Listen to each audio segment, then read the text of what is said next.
사순절 기간, 오늘은 우리 마음을 잠잠히 들여다보게 하는 예수님의 한 가르침을 나눠보려고 합니다. 이 이야기는요, 우리가 스스로를 어떻게 생각하는지, 그리고 진짜 은혜는 과연 어디에서 시작되는지에 대한 아주 근본적인 질문을 우리에게 던져줍니다.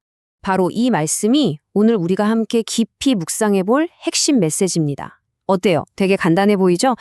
그런데 사실은요, 신앙의 본질을 꿰뚫는, 정말 강력한 비유예요. 그럼 이 말씀이 도대체 어떤 상황에서 나온 건지 그 배경부터 한번 같이 살펴볼까요?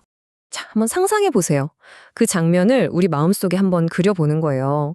당시의 모든 사람들에게 존경받던 스승, 바로 예수님께서 세리, 레위의 집에 앉아 계신 거예요. 근데 그 주위에는요, 당시 사회에서 저 사람들은 죄인이야 라고 공공연하게 손가락질 받던 사람들이 빙 둘러 앉아서 함께 음식을 나누고 있는 거죠. 이 광경을 본 당시 종교 지도자들은 어땠을까요? 와, 정말 충격 그 자체였을 겁니다. 이건 상식적으로 도저히 이해할 수가 없는 일이었죠. 아마 그 사람들 머릿속에서는 이 한 가지 질문이 계속 맴돌았을 거예요. 아니, 도대체 왜 거룩한 스승이 저런 부정한 사람들과 어울리는가? 바로 이 질문이죠. 근데 이 질문 뒤에는요, 세상을 보고 또 신앙을 이해하는 방식이 완전히 다른 두 개의 관점이 숨어 있었습니다.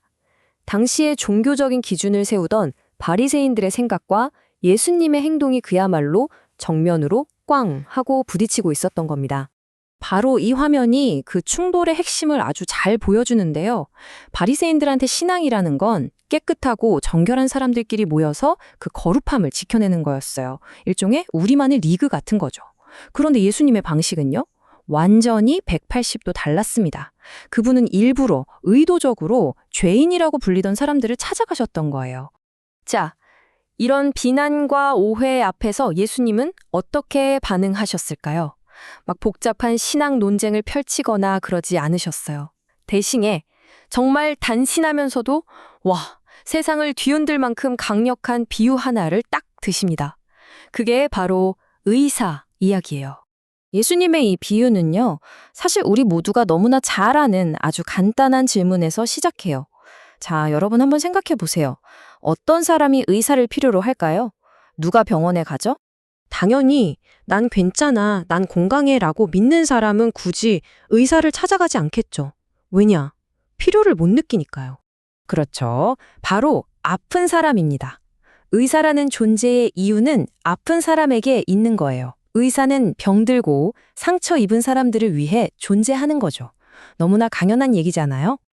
바로 이 단순한 비유가 예수님 자신의 사명을 완벽하게 설명해 주는 겁니다. 나는 스스로 의롭고 괜찮다고 여기는 사람들을 위해 온 게 아니다. 내 영혼이 병들었다는 걸 아는 사람, 도움이 절실히 필요한 사람, 바로 너희들이 말하는 죄인을 위해 이 땅에 왔다. 이 엄청난 선언인 거죠. 자, 이제 이 이야기는 2000년 전의 어떤 사건에서 끝나지 않습니다. 이 이야기는 시간을 훌쩍 뛰어넘어서 바로 지금 사순절을 보내고 있는 우리 자신에게로 향하고 있어요. 왜냐하면 사순절이야말로 우리 자신의 영적인 건강 상태를 한번 정직하게 진단해보는 시간이거든요. 우리 보통 평소에 어때요? 이만하면 난 괜찮은 사람이지? 라고 생각하면서 살아갈 때가 참 많잖아요. 그런데 사순절이라는 이 영적인 거울 앞에 조용히 한번 서보면 그 겉모습 아래에 감춰져 있던 내 진짜 모습들을 마주하게 되는 거죠. 우리 마음을 이렇게 가만히 들여다보면 여전히 우리를 아프게 하는 영혼의 병들이 있다는 걸 알게 돼요. 예를 들면 그래도 내가 쟤보다는 낫지? 하는 교만한 마음이라던가 또 누군가를 아직도 용서하지 못하고 있는 미움, 채워도 끝이 없는 욕심, 그리고 오래도록 아물지 않은 채 남아있는 깊은 상처들, 이런 것들이요. 근데 여기서 정말 중요한 게 있어요.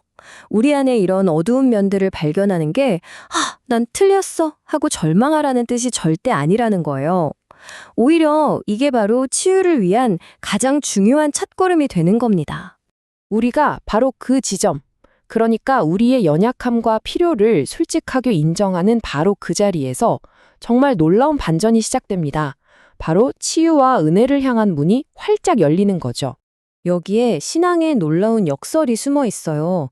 주님, 저는 아픕니다. 저에게는 도움이 필요해요 라고 인정하는 바로 그 순간이 위대한 의사이신 그분을 우리 곁으로 오시게 하는 가장 간절한 초대장이 된다는 사실이에요.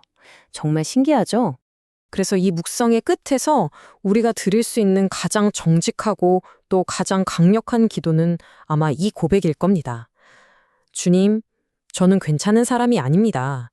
저는 주님의 은혜가 정말 절실하게 필요한 사람입니다. 여러분, 이 고백은요, 나는 실패자야 하는 부끄러운 선언이 아니에요. 그게 아니라 오히려 굳게 닫혀있던 내 마음의 문을 활짝 열고 치유와 회복의 빛이 내 안으로 들어오게 하는 정말 용기 있는 시작인 겁니다. 오늘 이 묵상은 우리 각자에게 이 질문을 남기는 것 같아요.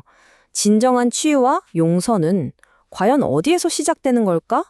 어쩌면 그건 말이죠. 완벽해지려고 애쓰는 노력이 아니라 나의 깨어짐을 정직하게 인정하면서 저에게는 의사가 필요합니다 라고 고백하는 바로 그 마음에서 시작되는 게 아닐까요?